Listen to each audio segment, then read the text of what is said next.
another episode of Beating Alpha. We have an episode 145, and we have a very special guest that I probably should ask. How do you pronounce his surname? So please don't be angry if I'm going to butcher your surname a little bit. But his name is Caleb Guilliams. It's Caleb Guilliams, but you were very Guilliams. close. Here Yes, you go. yes. I supposed to know to ask these type of questions before we start, but here we go. Guilliams. So after taking over the entire investment department of a bank by the age of 19, Caleb saw firsthand how 98% of the Americans were financially failing despite professional financial advising. So after 3 years of traveling the country, being mentored by the most successful financial minds, Caleb discovered a better way to build wealth. So leaving his prestigious position in the bank, Caleb founded the company Better Wealth that, of course, you can find on a website that's called exactly the same. It's called betterwealth.com. Make sure and go and check it out for more information. Authored the best-selling book called The End Asset, host of the Better Wealth podcast that's available, of course, on YouTube and some other places as well, and speaks to thousands around the world. One of the youngest leaders in the industry, Caleb is quickly becoming the new face of the finance. So, I mean, there's all these links you should and go in contact with Caleb personally or go and check it out the website. Get all the knowledge pieces in place when it comes to making right financial decisions. And Caleb, big thank you again for being today on the show. I really appreciate it. My pleasure, man. Thank you for having me on. Thank you. Again, awesome. Like being 24 years old, this man is like super young, but the age in the industry doesn't matter because you can get a lot of people, and those people myself who are 60, they don't know nothing, like some of those people. So you can be young, you can be old, it doesn't matter. Like it's all about how much action are you taking. And by the way, your bio is put out, it looks like you're taking a lot of action. So that's awesome. So can you take us back to age of 19 and explain how did you became how you took over the entire investment department of the bank by age 19? How did that happen? Yeah, that's one of the most common questions I get. They're like, how in the world did this whole thing happen? And what ended up happening was I started working at a bank at 17. It was a community bank. It was just a small 3-branch bank in central Wisconsin. I worked in the teller line, and then I got offered a lot of different jobs like in other industries, but I wanted to stay there because I understood that if I could learn how to create value, I was going to make a lot of money. And I knew that the bank was an amazing place to really make myself more valuable. So I stayed. I worked in our investment department when I was 18 as the assistant. And I thought I arrived because I got my first business cards ever. It said Caleb Guilliams, investment assistant. And I was just cruising. And then the guy that was running our bank's investment department took another job. And when I was 19 years old, I was going to college, stayed, and we had a college in our hometown. So I was living at home, working at the bank, also going to college. And I, took a pretty big responsibility, obviously. And one of my bosses / the owner of Community First Bank, he gave me like this super cliche statement. He said, Caleb, people don't care how much you know until they know how much you care. And he's like, I know that you care deeply, so go for it, man. And I just really committed to doing my very best to serve people. I feel like so many people in this space are underserved. And I also realized that I knew that people would teach me. And so I just seek to really have experts teach me about how wealth efficiency works. And from there, my life has never been the same. Beautiful. And that's coming from a 20-year-old man. I will point this thing out. I mean, your age, probably another 3-4 times. So, sorry for that, because it is important. I mean, for you being that age, at that age and kind of understanding the way, again, you just said that it's all about, being in service for the people. There's not a lot of people who think the way you think. So maybe you can take us back even prior to that and talk about your journey into the, investment banking and how did you ended up in that position? Yeah, it's super interesting. I'm the oldest of 6 kids. I was homeschooled all the way through high school, by the way. So that's kind of unique. My dad is a PhD molecular biologist who's actually written 6 books on the subjects of, healthy lifestyle. So now it makes a little bit more sense. Keep going. Well, but by the way, I struggle with dyslexia, so I can barely read. And I wanted to be a doctor until I took biology. And I was like, Oh, what's the next thing I could do? My mom was an incredibly supportive mother. My dad, it's interesting. My dad's an introvert. My mom's an extrovert. I like to say I have best of both characteristics. Probably leaning a little bit more on the extroverted side. And one of the turning points that you'll get to know a little bit of my story is I was 12 years old. I was at a camp, and it was the last day of the camp, and we had skits that we were doing, and on when it was our time to do the skit, I only had to remember 2 lines. All I had to do is remember 2 lines. I was pretty shy, and I totally blanked on those 2 lines. So what made matters worse is I took out my note card and sounded out every single word of my 2 lines, because again, my reading problem was pretty dramatic. And I just remember feeling totally defeated. And my mom the next day, she pretty much said, Caleb, people like don't worry about the things that you can't control, like your height. She's like, just don't worry about it. Like, don't put your identity in something that you have no control over. But things that you can control, like your reading, even though reading was tough for me, to this day it's tough for me. You can't be a victim. You can't use that as an excuse why you're not getting to where you want to go. So I took that actually really well. And I just just reflected. I said, what can Caleb do? What can I do to control the things that I want to control? And the things that I can't control, don't worry about. So we're recording this. There's a lot of unknowns in the world. And I have to remind myself sometimes that it's like, okay, things that I can't control, don't worry about. The things that I can. I have a responsibility to go all in. I then got a job at a bank. I gutted chickens. Let's just say I made let's say I appreciate the chicken sandwich more than some. And I just started making money, and that's what got me interested about my money working for me. And I became obsessive at that time, which led me to a bank, because I'm like, a bank would be a great place to gain experience and learn.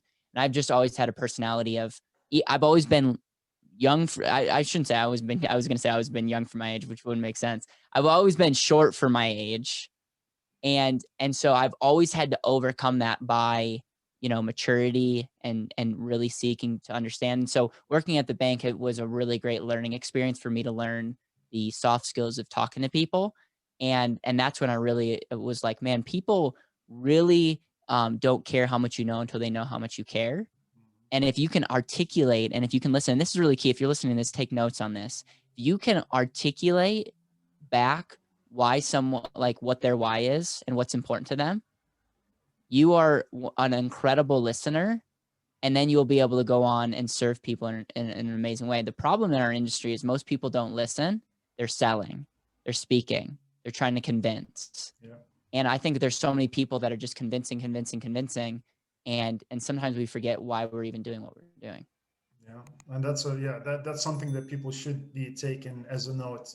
I'm sure there's a lot of people who are already operating the way you're operating, from a service perspective, and listening and understanding what the people problems are and solving those problems, not selling them the service and the things that they don't actually need. And of course, we're going to be talking about professional people giving the right advice. As you mentioned, that 98% of the Americans having the problem with, with the advice when it comes to investing in But again, like, I love the fact that you had the parents, especially your mother, who was supporting you and kind of, giving you these kind of small, pieces of knowledge and nuggets, and, saying, look, it doesn't matter. Like, these things doesn't matter. All that matters is just don't focus on that, focus on, different things. So this is all, having supportive family is probably been definitely a big part of you personally, right? 100%. My family is amazing, and I am who I am because of the upbringing and the support that they gave me.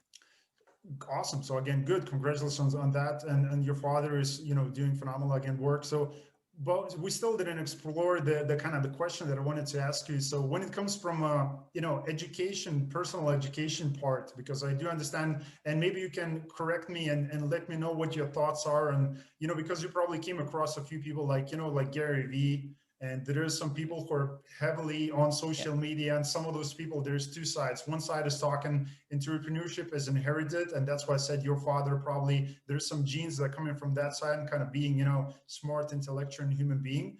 But, and other people say that you can become a business owner, you can become successful through personal education. So first of all, do you believe in that? Like, it's either inherited or you can become one. Like, what is your take? I way more lean towards the you can become one. I do think you are born. So going just back to genetics, there's certain genes that I have only because of my parents. Okay. And so I tend to not get stressed. And I can say that has a lot to do with mindset, but there's also some of that is genetic. So there's no denying that genetics have some play. It's interesting because my dad actually wrote a lot about this, and his concept is your genes don't determine your future. So it's what you do with what you have.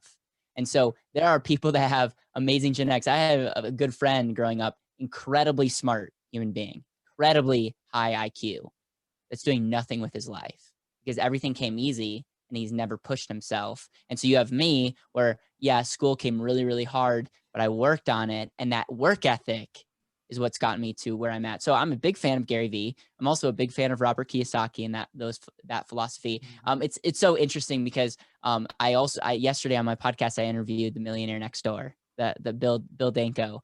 And it's interesting because I have like a very healthy balance of like, I can read books like his, where it's very much like be frugal. A lot of people say like our very scarcity mindset. I can read that. I can also read Think and Grow Rich. And I can also read, 7 Habits of Highly Effective People and really take what I like, but not take the whole book as gospel. And so that's one of the things that I will say I had a very healthy dose of like, Richest Man in Babylon, Millionaire Next Door, Think and Grow Rich, and Robert Kiyosaki. And if you understand those 3 philosophies, they're a little bit different, but I've taken some big elements out of those, like being frugal with still thinking abundantly. And I think that's really been the reason why I've gotten to where I am. So I'm a big fan of indirectly learning from people. We live in one of the greatest times where technology, I mean, people are listening to us having a conversation. 50 years ago, that just was not a thing. Yeah, exactly. And I love the fact that you're saying, so again, I'm exactly on the same page as you saying about, look, there's all these different books and resources available. And I think that's where people get stuck because they take one book and they base their personal life just on the one book, which is of course, like exactly as you're saying, like that's exactly what people should do. That's exactly what I'm doing. You just taking different pieces, you're reading different books. And sometimes it's hard because you might get those kind of internal conflicts when put all this information together and one guy is saying that, another is saying that. So instead of getting that conflict, you should get the information and make your own personal recipe or whatever information that you're getting, right? Exactly. Yeah. Exactly. Awesome. So again, transitioning to the 90% of Americans, and I'm sure it's not even the Americans who are having the financial problems. So how did you discover that while working in a bank? I mean, what was kind of the things that point out to you? I mean, there was people having difficult problems with making good decisions. Yeah, I mean, just look at where we're at. I don't care where you're at listening to this. Look at your peers, look at the people around you. Majority of people have no freaking idea where they're going, how they're doing what they're doing, even their why. So there's a lot of problems. And one of the things that just hit me is I was taught in college, just invest in the long haul, put your money into Wall Street. Your money will always compound. It's going to be a magical thing. And then I had like my boots on the ground, I'll say, like working with people. And I realized that people are not saving. People have a ton of inefficiencies. People are not seeing themselves as their greatest asset. People do not value themselves if you think about how they spend their time and money. I see business owners doing one thing, making a ton of money, and then totally doing the exact opposite as it relates to how they made that money and diversify it away. And I'm like, man, it really comes down to the lack of control. Like we are not controlling our money. And I realized that the wealthy people, the banks, Wall Street themselves would say one thing, but the value is in controlling capital. The value is in controlling our time. And I realized that most people are doing the exact opposite in the hope to be financially free someday. And so I'm a big fan of understanding this concept of C squared. You need to understand the compound effect of a decision and the control effect of a decision. And what I mean by that is every decision you make will have a long-term effect. That's time value of money. But the same, it will still, it also that every decision you make has a control effect. Short, and that's more of a short term. What can you do with money today? Knowing you, there's a lot of your listeners that can double a dollar. That's a really powerful thing. Make sure that you don't devalue your ability to control capital to multiply your money. Yeah, and I love the fact that you mentioned the C-square kind of approach, and I just went back quickly to my Instagram because I remember this quote that I found somewhere, and I loved it that much because I don't post a lot of quotes on social media, but like the best math that you can learn is how to calculate the future cost of the current decisions. And it was like, man, that is so true. And but like, how do you calculate that, based on your current decisions and the knowledge that you have, you know? It's yeah. And it's almost impossible. Like you can't, I wish you could put in a math equation to it, Yeah, but the thing is compounding effect is the easier number to compound, like the easy number to track. Cause it's like, okay, what can I assume? The control is different for each person. Majority of people that we talk to, if they controlled money, they would get crushed. So, okay, that's on one hand. And then for you and me, controlling money could mean everything. So it is tough, but that's a great quote. yeah. So can you talk about again, because I know you traveled for 3 years and you got mentored by one of the greatest minds in financial, industry. So can you talk about how did that, maybe traveling part, of course, mentoring part is kind of no brainer, but maybe we can mention a few great names that you got mentored by. How did that add to your overall business? I mean, can you talk about that? Yeah, I'm a big fan. So one of the biggest blessings that I had was I did not get mentored by someone just that was local in our town. Like I did not have a mentor because I was young and took over a bank's investment department. So I had to go seek mentorship. So what I would do is I would read books and I would, seek people like call the authors or whatever. And it's so funny. It's like people are available. Like that's the thing that I don't think a lot of people realize is people want to serve. And even in our industry, as tough as it can be, people really wanted to help me. And so I just learned a couple of things that I thought to like, I learned some things that were just big. Like for instance, the efficiency of the dollars. We're not taught in the financial service business how to think about our money from an efficiency standpoint. I also learned a lot about taxes. Okay. I'm a big fan of creating good tax strategies. I also learned a lot about safely leveraging your money. So I learned a lot. I ended up writing a book called The And Asset, which is actually a special strategy using life insurance, ironically. And so in that journey, I took a step back and said, okay, if we need to help people be more efficient, what who out there can I best learn from? And there's a couple people that I'll name. And all these people are not in the business of helping people one-on-one. They're in the business of creating software and calculators. And this is really important because I learned from people that really went back to the math. And I feel like I got my master's in money from these individuals because they helped me understand that money is less a philosophy. It's less of an emotion. It's more about like, Yeah. here's actually how it works. So Todd Langford, the owner of Truth Concepts, he's a great friend of mine. And I've worked under him as far as learning, and he changed my life because he started like every decision we make can be modeled, number one, but can be calculated. There's another guy, Dave Anderson. He's been in our office multiple times. He's created a model where if you go to our website, betterwealth.com, you click the assessment, that's his brainchild. And it's essentially showing people how much money you need to save if you want to be financially balanced. He's the one that studied the cash flow ratio, how like of money saved versus consumed. There's another gentleman that I've learned from that I was actually was in Wisconsin along with me. And they built Wealth Building Cornerstones, which is a calculation on how to help retirees best maximize their money in retirement. And their study shows that you need two economic powers instead of just rate of return. You need to tap into the mortality, and also you have to tap into rate of return. And if you can tap into both of those, you can maximize your cash flow. And so those are just some examples of people that are like, a lot of people might not know because they're not like the leading experts because they're not necessarily writing best-selling books. But these are the people that are researchers that are behind the scenes really creating software. And I'm just so grateful that I've got to learn from all three of those people. That is beautiful. So again, can you speak to and maybe point out a few things, which of course I think there's more than a few, when it comes to people making bad financial decisions? Yep. Two things. Number one, a lot of people have no clue what they actually want.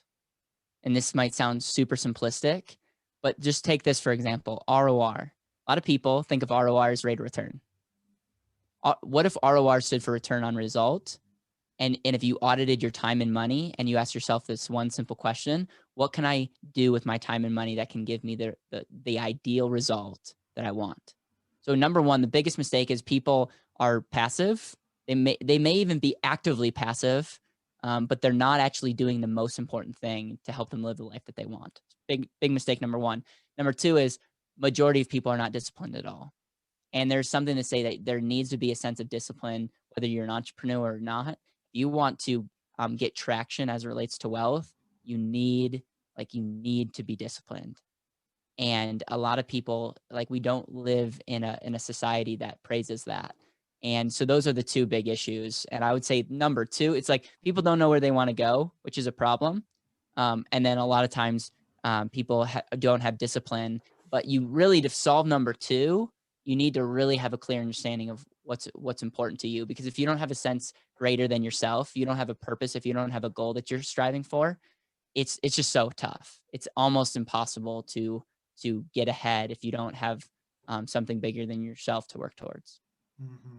Yeah, and setting goals is is something that you talk with people, like a lot, like, Yep. because there's a lot of people that kind of overlook it and it's kind of boring, thing. People don't want to, it's just goals, like, people don't put a lot of attention to that. I mean, how much of attention when you're talking with people and, like, talking about them having that financial future and those financial goals achieved, like, is there a strategy that you use for people to kind of understand, first of all, the importance of setting goals, and maybe there's a process that you go through for them to teach how to set goals in the right way? Yeah, I mean, one of the exercises that we do is showing you how precious life is.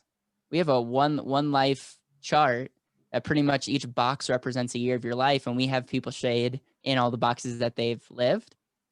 I'm telling you, man, like, I'm young. I'm 24 years old, and I've already lived potentially 1/4 of my life, maybe less, maybe more. That's crazy. And so one of the things that it's just really reminds me, it's like, hey, if you feel like you're not motivated, or if you feel like you have procrastination issues, just start seeing like how short and quick life is, and it's the greatest gift. So that's an exercise. And then we ask 3 questions. First question is, how do you define financial success? You'll get some probably BS answer. Okay, if money wasn't an issue at all, what would you be doing? That's more of like, okay, if money wasn't an issue at all, what would I be doing? And then the third question, we ask the same thing. It's just a different way. If you had $100 million today, what would you be doing? It's the same question, but a lot of times you'll get a little bit of a different answer. And so what we get is we define your purpose statement. And then I'm a big fan of the one thing.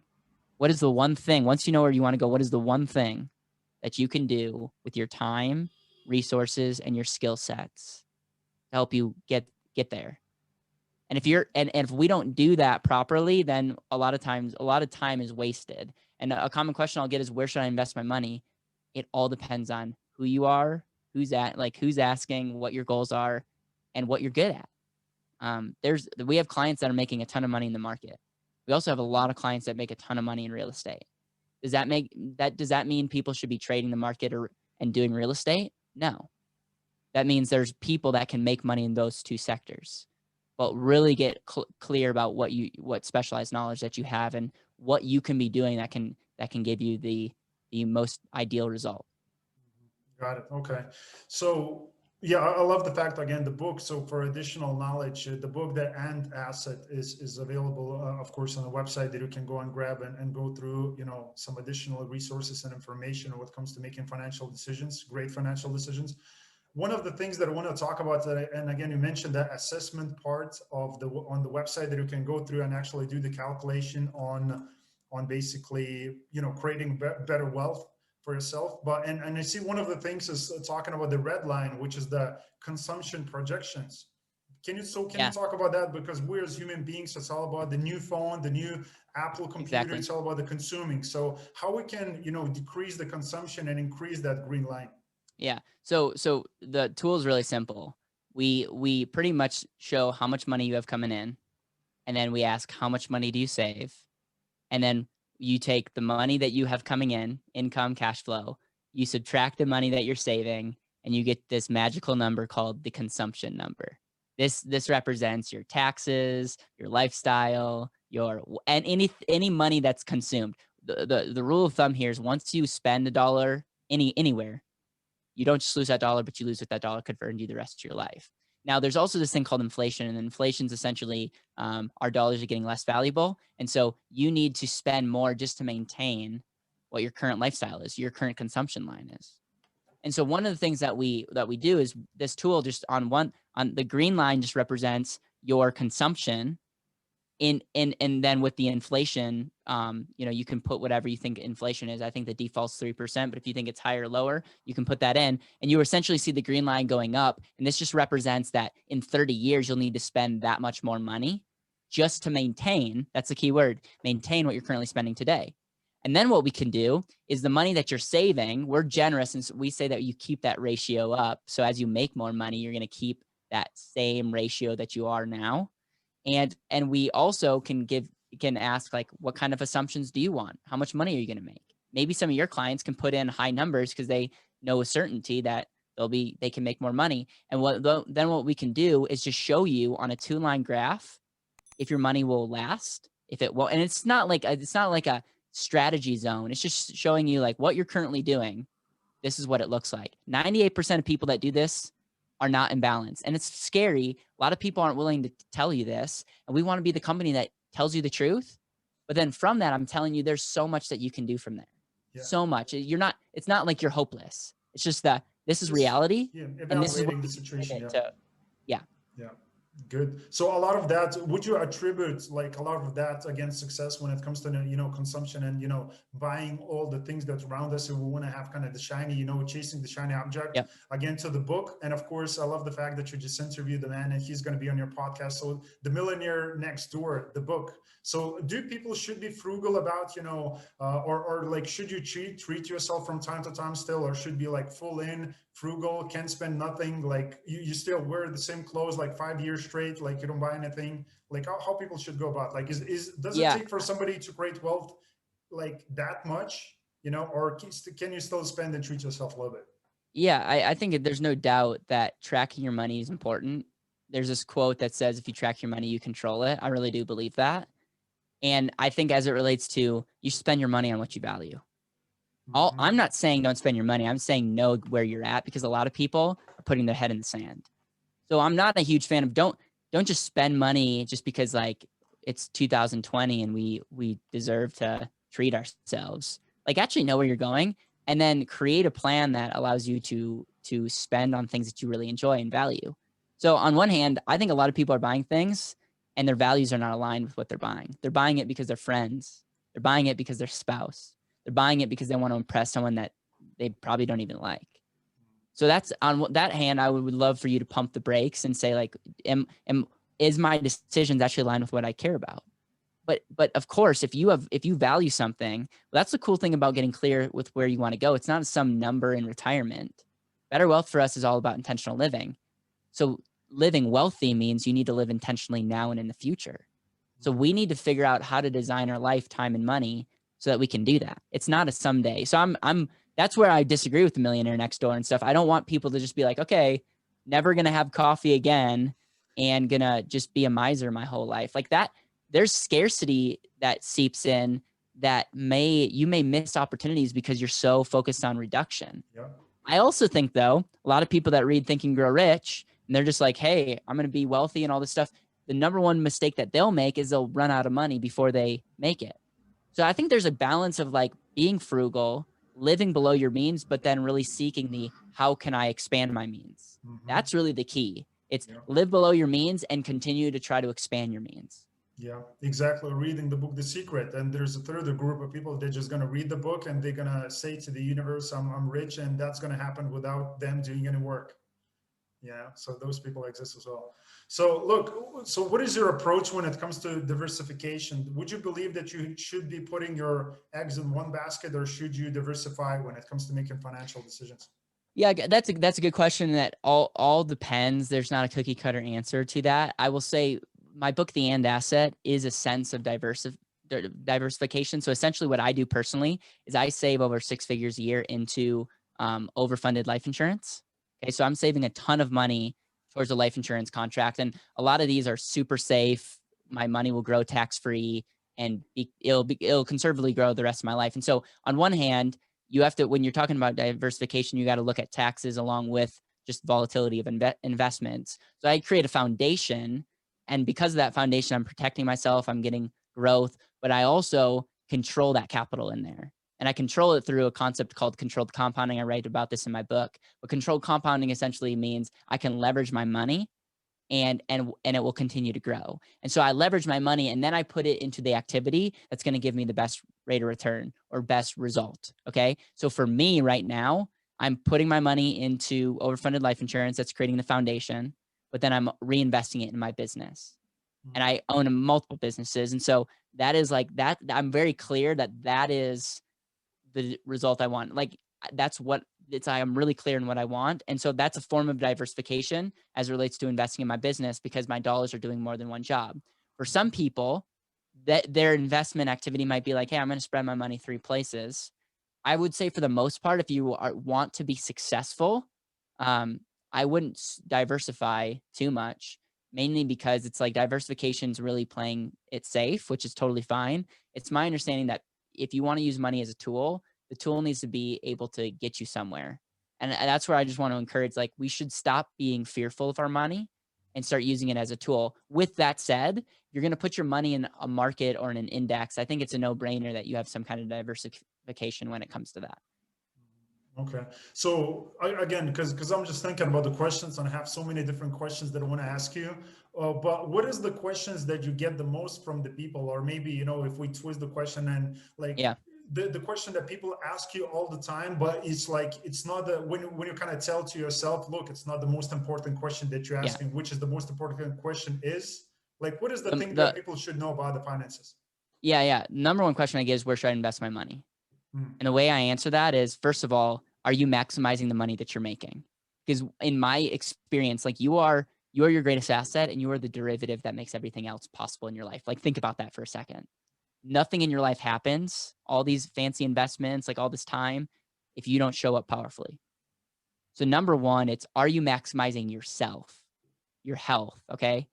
And if the answer is no, I'm pretty confident in saying, focus on that before we talk about outside of you.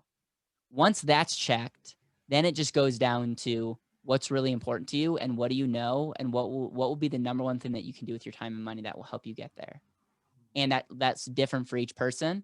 But I just find that a lot of people they're working to a fraction of what they can, and they're want to debate me with where they should put their money. And I'm like, dude, you're making this, you could triple your income.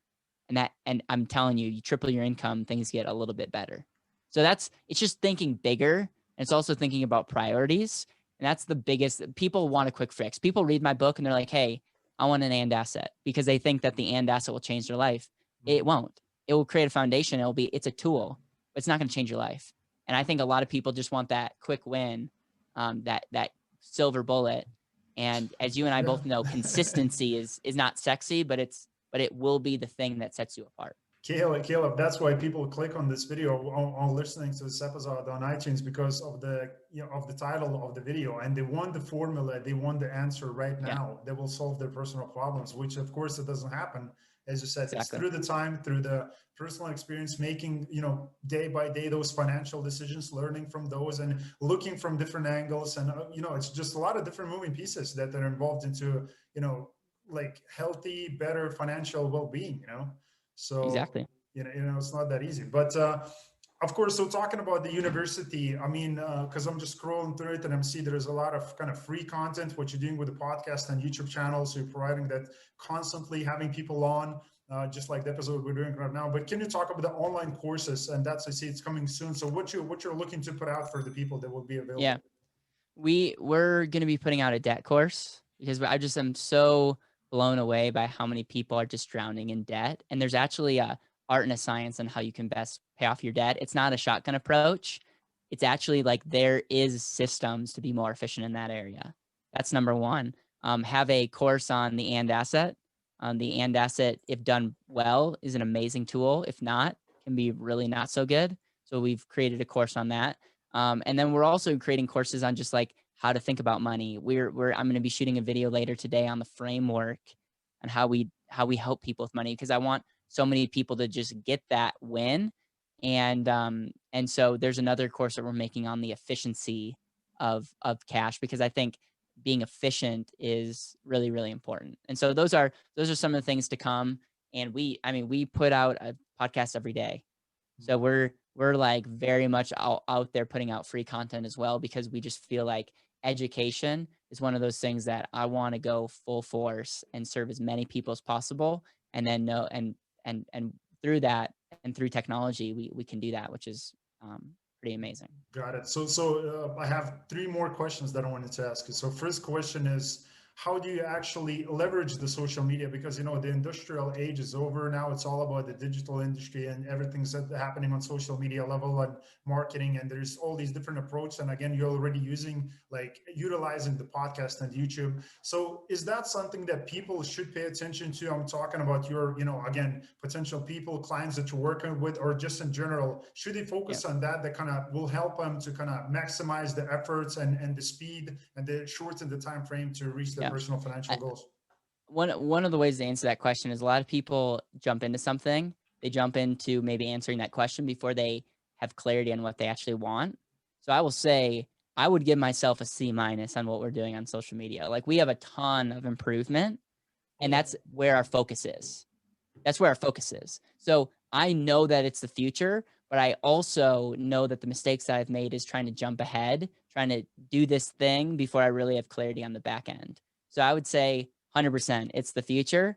Really take the time, take a day off, and get really clear on what you actually want and build that framework. Because I have myself personally and a lot of friends in this business that jump ahead, and it ends up biting them in the long run.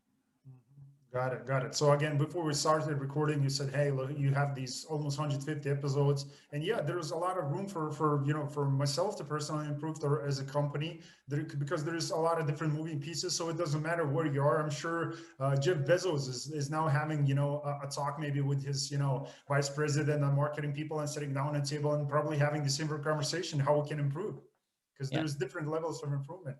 So, but again, the second question that I wanted to ask you, because we kind of talked about that you mentioned, from a gene perspective, like you said, you're getting this, kind of introvert and extrovert, gene in you. And how do you get that extrovert if you don't have a gene, if you have a gene of introvert? Because to become, successful as, in finances, you have to be a little bit extroverted, right? So what will be your advice for people on that? It's so interesting, because Good to Great is a book I love, and Jim Collins wrote a book pretty much on leadership and success, and he said that majority of amazing level 5 leaders are introverts. Why? Because a lot of times an extrovert's biggest problem is they may be too charismatic and they may be the bottleneck. So the biggest thing that I would do is I would take a step back and say, okay, how do you really tick? And what are the things that you actually love to do, and play to your strengths? I'm a big fan of not trying to be mediocre at everything. Play to your strengths. And if your strengths are at being extrovert, then play to that. And usually for me, I need someone to be helping me with operations and follow up, because I don't love that. That drains me. If you're more introverted, figure out what you really love, and then create a team, or find areas that you can, I wouldn't try to pretend to be something that you're not. I will say, if you're starting a business and you're introverted and you hate to talk to people, you're going to have a tough time. So then really figure out what is the one thing that you need to do. Because I will say introverts have an advantage over extroverts with leadership long term. Extroverts have an advantage over introverts with getting things started. And I'm a perfect example of that. I would say all the tests I've taken, I'm extroverted.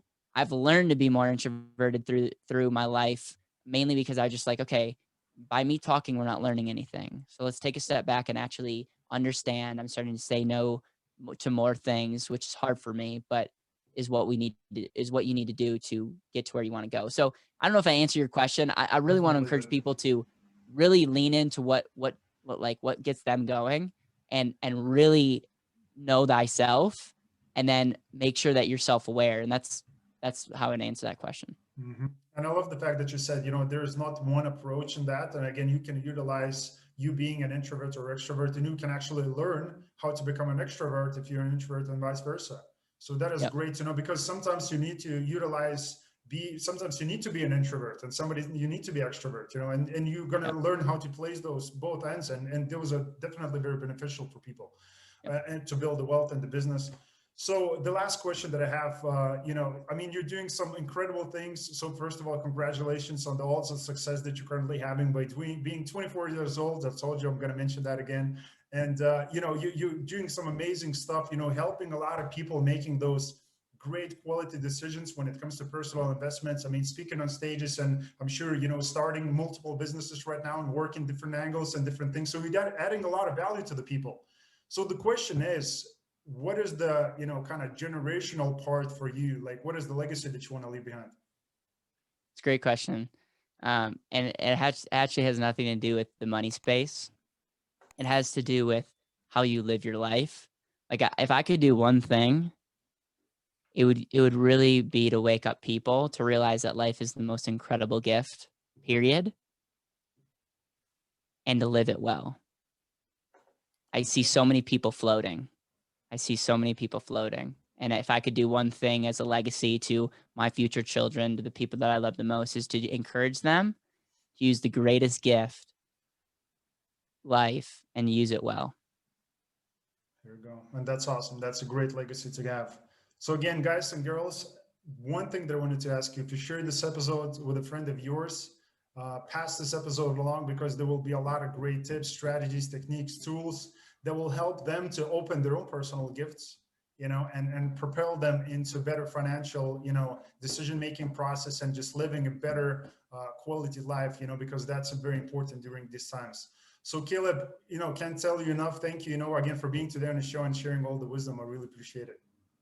Thank you so much for having me on. Thanks. So again, guys, make sure to pass this episode along to the friend of yours who you're looking to help. Caleb, again, thanks again for being on this episode. And as always, I'll see you next time. Thanks for watching.